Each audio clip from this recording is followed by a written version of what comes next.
বসে বলছে তারা কৃষককে আলাদা কার্ড দিবে, শ্রমিককে আলাদা কার্ড দিবে, ফ্যামিলি কার্ড আলাদা করে দিবে। কৃষক কার্ডের জন্য যাইতে হবে এক দপ্তরে, ফ্যামিলি কার্ডের জন্য আরেক দপ্তরে, শ্রমিক কার্ডের সুবিধা দেওয়ার জন্য আরেক দপ্তরে।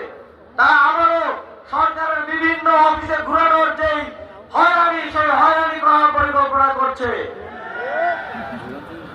আমরা বলছি আমরা শুধুমাত্র একটি স্মার্ট আইডি কার্ডের মাধ্যমে সকল সেবা নিশ্চিত করব, যাতে আপনাদেরকে হয়রানির শিকার না হতে হয়।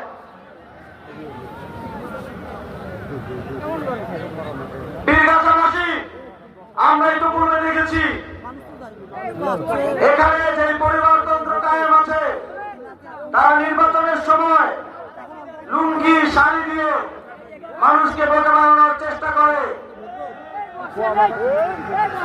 তারা এই এলাকার মানুষকে লুঙ্গি এবং শাড়ি দেওয়ার মাধ্যমে তারা চায় আপনাদের সন্তানরা, পরবর্তী প্রজন্ম তাদের লুঙ্গি শাড়ির দিকে যেন তাকিয়ে থাকে। তারা চায় না আপনাদের কর্মসংস্থান হোক, তারা চায় না আপনাদের সমৃদ্ধি হোক, তারা চায় না এমন ব্যবস্থা করতে যার মধ্য দিয়ে ওই অঞ্চলের কোনো মানুষকে আপনার লুঙ্গি শাড়ির দিকে যেন তাকিয়ে থাকতে না হয়। যদি আক্তার হোসেনকে আপনারা নির্বাচিত করেন, তাহলে আমরা কর্মসংস্থান নিয়ে এমন ভাবে কাজ করবো যে আপনাদের প্রত্যেকটি ঘরে ঘরে কর্মসংস্থান পৌঁছে যাবে। আর কাউকে লুঙ্গি শাড়ির দিকে তাকিয়ে থাকতে হবে না।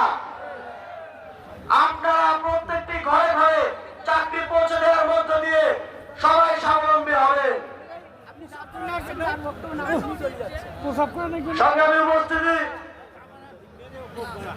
আমরা দেখছি ওনারা বলছেন ওনাদের অনেক ধরনের প্ল্যান আছে।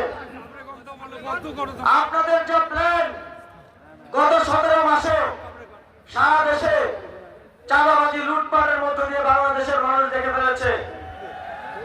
আপনাদের প্ল্যান শেরপুরে আমাদের এক ভাইয়ের জীবন দেওয়ার মধ্য দিয়ে আমরা দেখে ফেলেছি। সুতরাং আপনাদের প্ল্যান দেখার সময় নাই। আগামীর বাংলাদেশ 11 দলীয় ঐক্যের প্ল্যান দেখবে। 11 দলীয় ঐক্যের প্রার্থীদেরকে বিজয়ী করার মধ্য দিয়ে, শাপলাকলিকে দাঁড়িপাল্লাকে বিজয়ী করার মধ্য দিয়ে 11 দলীয় জোটের প্ল্যান এমন বাস্তবায়ন